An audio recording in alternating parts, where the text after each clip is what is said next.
We're about to look at some footage that has been locked away for decades. These will be outtakes from Friday the 13th final chapter. There is no audio with this material. It was found just as silent daily outtakes.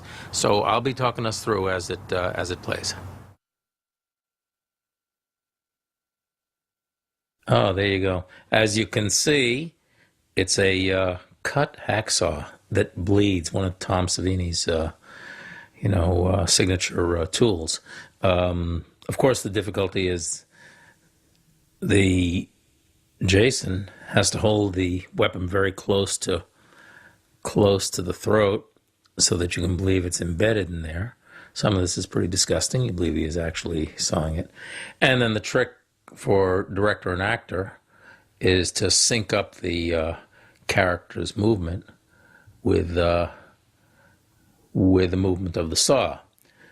The problem here, as you can see in this, crappy outtake, is that if the actor moves a lot, he pulls it away from his neck. If he doesn't move, it doesn't look like he's having his throat cut. So the outtake is limited in its value.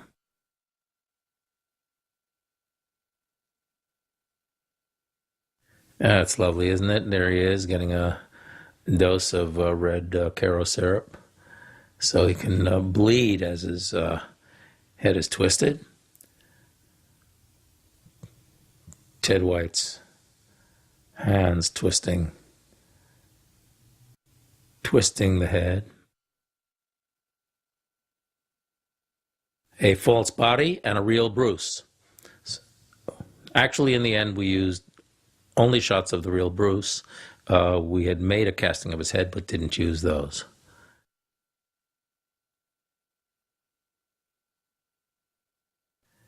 Here's a gutting of a nurse outtake. As you can see, weapon is bleeding before we start, but oh, there she goes. There's a jump cut in there. I guess a piece of the material has been taken out and used in the actual film. And this looks a little strange, but yeah, there you go. Well, all the tricks are revealed, aren't they? That's how Jason lifts a nurse.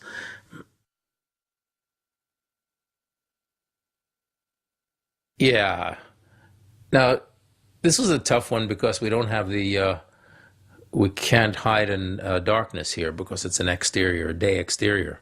So this false neck, you sort of can see you can see the way it doesn't quite, match her makeup on her face. But in the end, in the film, we did some timing, color timing, to help ourselves.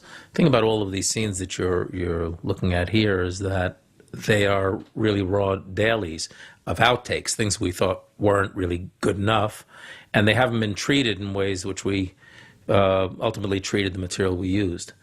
But in any case, you can see, again, it's the combination of the acting, the drooling actress in that case, and and the effect.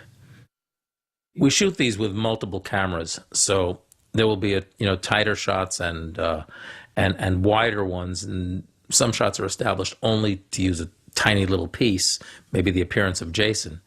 And this, for example, there was an edit. We had cut the scene in such a way that it really was, I thought, much better than what's finally used in the film. It's really horrific because of, this illustrates her performance, which is horrible. If you can hear the soundtrack, I mean, just the shrieks that she played and that she did, the bloodletting from Savini's effect, and the piercing of the false piece of her back. Now, of course, with the proper color timing, it is much more convincing.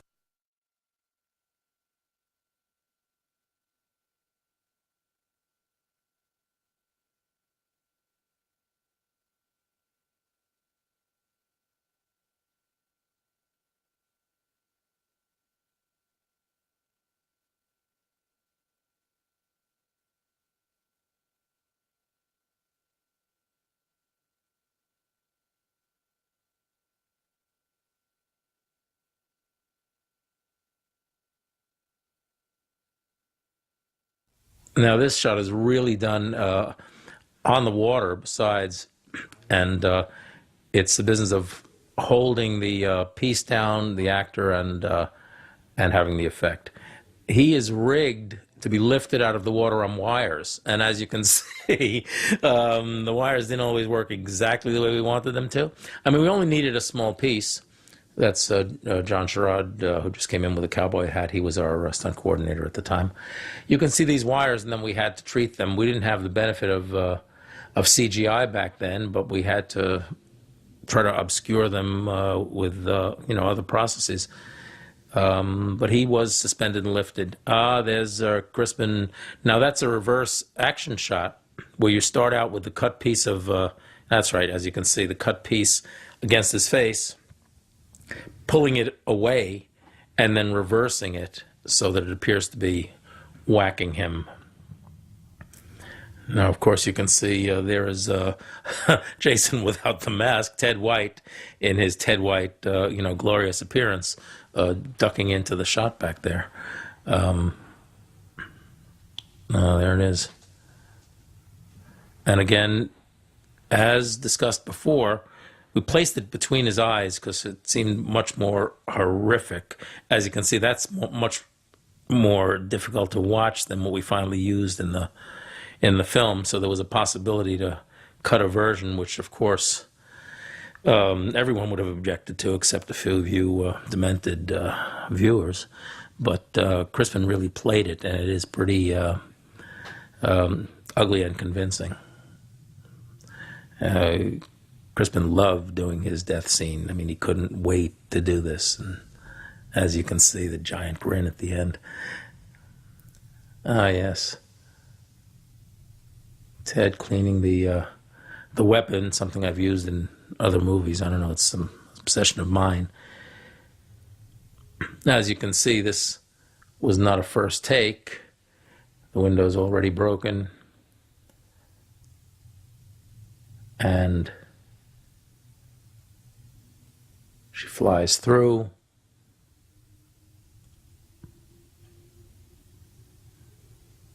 Something interesting about that slow motion, look at that. Look at her sailing there. There's something interesting about these shots. I mean, it was totally possible to have used one of those. There's the there she is hitting the roof of the car. This is a take that wasn't used. I ultimately had him do it over again because I didn't like the way she hit the car. So you'll see that in the one that's in the film, the car's already dented because I used take two. As you can see, an obvious casting of Lawrence's head, but it doesn't appear so in the final cut version. Tom always, tries to advise us to use a real hand or real body part along with any casting, so it helps sell the illusion. The important part here, you can see in the shadow, the implement in the back of the head. Okay, be careful that Ted doesn't creep into the shot. And again, rigged to bleed, his hand rigged to bleed for the breaking of the nose. As you can see, this could have been much more horrible had we used more of the shot. There we are, all reflected. There's the casting of the head, but of course intended to only, that's pretty hideous. That is ugly. But intended to be used only in the smallest few frames. Frankly, even in the final cut, to my way of thinking, I've left it on the screen too long, so I wish we had even trimmed it more. But in any case, this is intended to be just a few frame cut in between the real actor, the real hands, and yeah, there you go. And it looks like that little piece might have been more convincing than the one we used. So given the opportunity, we'd recut it. There you go. You can see all the tricks there. All right. Now she, as you can see, has the blade already implanted.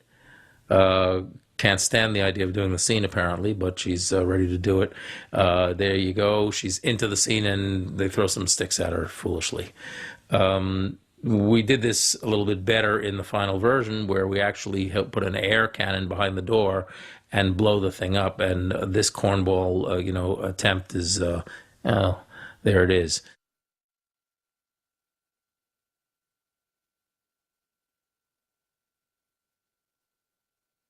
That's the trainer holding up I think, some kind of a stuffed rabbit or something, trying to lure Gordon out the window. Gordon loves stuffed rabbits, or whatever the heck toy it was. And there he goes. Of course, you can see his tail come up, so he's only jumping that little way out and caught on the mattress. But that is a nice breakaway. Even the second try. Well, there's a third sort of try. That's okay. Second trainer comes and recaptures Gordon, and there you go. Here's the other side. Gordon helps himself out a little bit, but does take the dive. In the end, we made it of a couple of pieces. There you go. That's Rob, or actually a stuntman doing an impression of Rob going through the window there. Okay, throwing the thing over, but ultimately the composition, was such that we wouldn't have wanted to stay on that. He locked him almost trapped himself in the door. Crispin nailed to the doorway, ripped away. Now, we used an insert in the final version of his hand, so you could see the hand being literally torn by the spike that's through it. So that's intended to be both sides of the cut, but the close-up on the hand is what you needed to be able to sell. And there's, of course, Crispin being Crispin. Oh, there she goes. That's, as you can tell, undercranked, so she seems to be falling out faster than she did, and matching the position that she fell in. There you go. Pretty brutal at that speed, but looks unreal. Looks fake at that speed. So we ultimately used something that seemed more realistic. That drop wasn't used. The splitting of the hand, which I actually sat in the movie theater on opening day and heard a fan, after Jason's hand was split by this machete, a fan sitting in front of me said, "Now Jason's mad," as if all the other things that happened to him really didn't impress him. There you go, the splitting of the hand, again done in reverse action. And there is the hideous split hand, a little too crude. As you can see, Kimberly is in character from before she starts, gets a little blood in her eye, but there she goes, the trooper goes again. There's Ted, who, to his credit, encouraged the actors to really encounter him and, whack him with whatever it is they were using. So Ted took a lot of beating on behalf of the film and has helped the film tremendously by doing that. We knew the unmasking of Jason was going to be a very important piece. The dropping of the mask and how it would fall, of course, because the iconic mask had to land just where we needed it to land. So many false attempts on these things until we got the one that we ultimately used. There you go. It was not used with a foot pushing it into position, I might add, yeah. Oh, there you go. Reverse action of the machete in Jason's head. Ted requesting it a little higher. And so there you go. Little Corey has to be able to maneuver this per direction. But Ted is really playing the scene perfectly as he falls. Again, these are issues of lighting, and the way you're seeing it here, it would not be the way we finally color timed it for the film. But also, we need to keep much of this in the dark so that you can't see the details of the way the effect is done. And there always is way more blood than we could possibly use, but there are a few of you out there that think otherwise. Oh, that's lovely, isn't it? Pulling the thing out and putting it back in.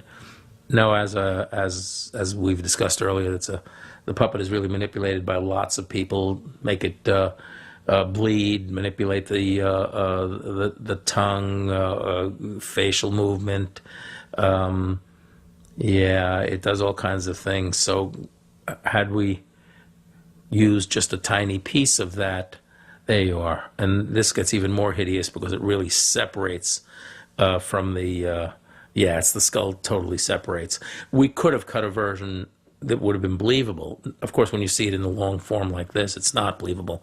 But we could have cut a version using just a few frames of that would have been believable, but way too hideous for most audience.